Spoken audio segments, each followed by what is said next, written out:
जो लोग जो और विभिन्न जो लाभार्थी परक स्कीमें हैं उन योजनाओं से जो लाभार्थी हमारे अभी तक वंचित हैं, जो छूट गए हैं, जिनको अभी लाभ नहीं मिल पाया है, उनका भी हम लोग चयन कर रहे हैं कि कैसे आप प्रधानमंत्री आवास, मुख्यमंत्री आवास, विभिन्न जो लाभार्थी परक स्कीमें हैं, कैसे आप लोग उनका लाभ मिले। तो आवास की आज की डेट में दो योजनाएं संचालित हैं, एक भारत सरकार से और एक दूसरी प्रदेश सरकार।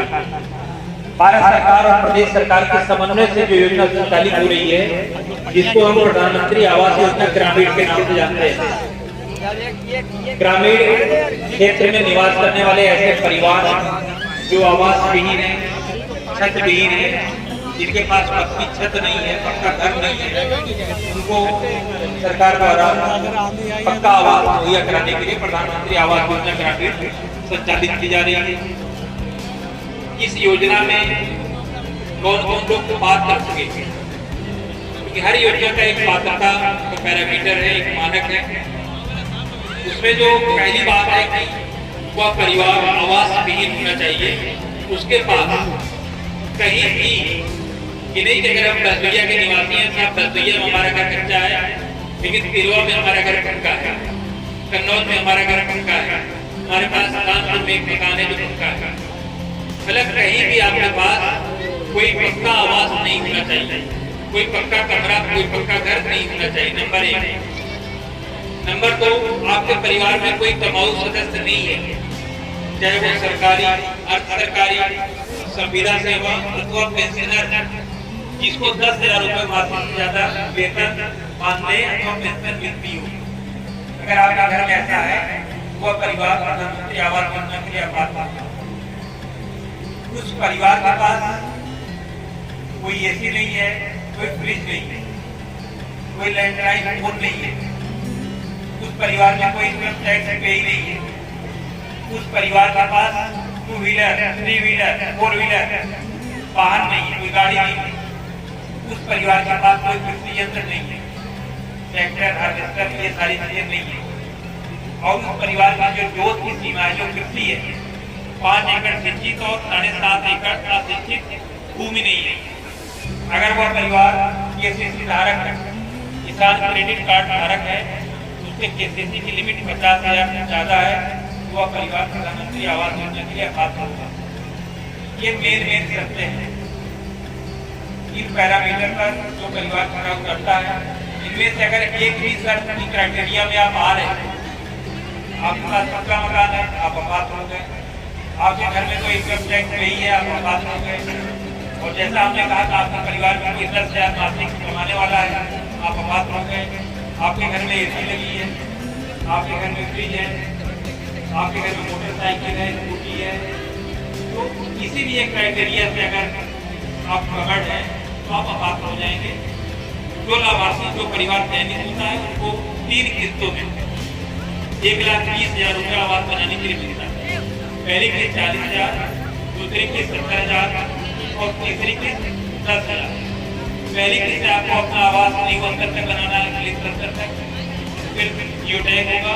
सेकंड किस्त आपके खाते में डाली जाएगी, 70,000 से आपको अपने आवास तक डालनी है।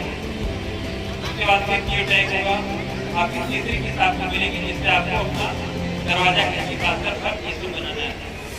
1,20,000 रुपये आपको आवास मंच से मिलेगा, और 90 मानव दिवस, क्योंकि ये धनराशि कम है, इसलिए शासन का ये निर्णय है कि जो हमारे लाभार्थी हैं उनको 90 मानव दिवस मनरेगा से दिया जाए, श्रमांश मत।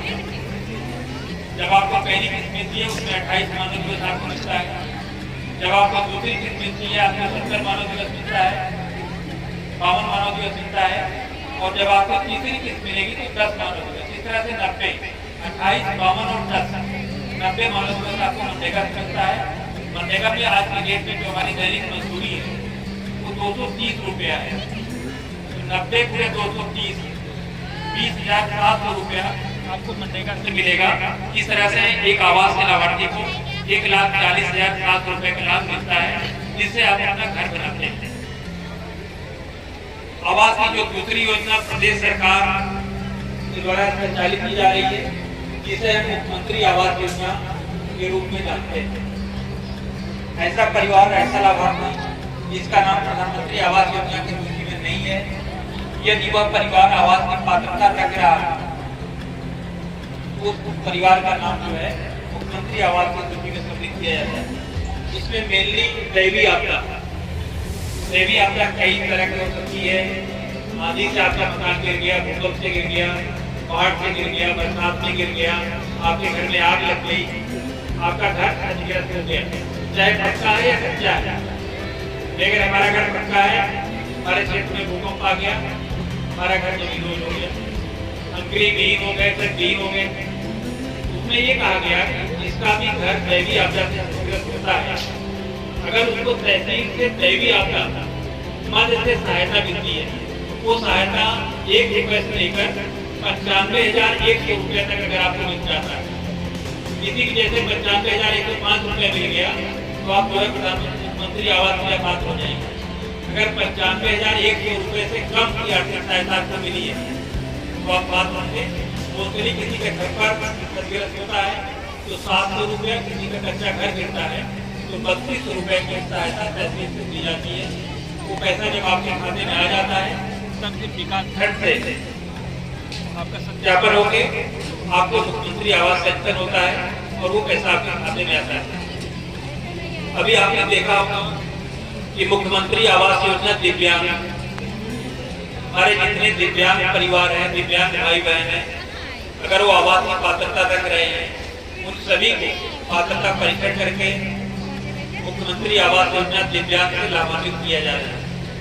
इसकी जो मेन शर्त है, ये कोई लाभार्थी दिव्यांग, विकलांग जिसको आप कहते हैं, और उसके पास दिव्यांग सर्टिफिकेट है जो मुख्य चिकित्सा अधिकारी द्वारा निर्गत किया जाता है। अगर दिव्यांगता का प्रतिशत 40 या 40 से अधिक है वो पात्र होगा, ठीक है। और बाकी सारी शर्तें वही है जो हमने प्रधानमंत्री आवास की शर्तें बताई, मुख्यमंत्री आवास की पात्रता शर्तें वही है। और शर्तें अगर वो परिवार दिव्यांग है, उसका नाम प्रधानमंत्री आवास की सूची में नहीं है, उसको मुख्यमंत्री आवास योजना दिव्यांग का लाभ दिया जाएगा। इसमें भी सेम वही 1,20,000 रुपया और 20,700 रुपये मनरेगा थे और सेम साइज सेम आवास सब बनाएंगे। इस तरह से आवास योजना, 2 योजनाएं आज की डेट में संचालित की जा रही है, जिसका जो भी कुछ क्राइटेरिया में आते हैं हमारे लाभार्थी को लाभान्वित किए जाते हैं। अभी यहाँ पर आप देख रहे हैं कि हमारा जो स्टॉल लगा हुआ है, विभिन्न स्कीमों का स्टॉल लगा हुआ है। सोशल वेलफेयर का भी स्टॉल आपके सामने लगा हुआ है। सोशल वेलफेयर में आपका जो है हमारा वृद्धावस्था पेंशन, निराश्रित महिला पेंशन और दिव्यांग पेंशन। तो जैसे वृद्धावस्था पेंशन की बात आती है, 2 शर्तें हैं।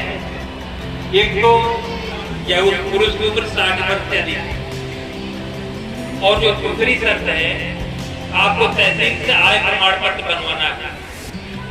अगर आपका आय प्रमाण पत्र तहसील से बन गया और आपकी जो वार्षिक इनकम है वो 46,080 रुपए से कम है, आपका जो आय प्रमाण पत्र है। हमें परवाह नहीं है, झंडा मेरा तिरंगा यही शान मेरी है, हम जान भी देंगे, हमें परवाह नहीं है, लाखों जहां से सबसे प्यारा मेरा वतन है, यही ईमान मेरी शान वतन है, झंडा मेरा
अच्छा लगा होगा, ये वीडियो अच्छा लगा हो, वीडियो को लाइक कर दें।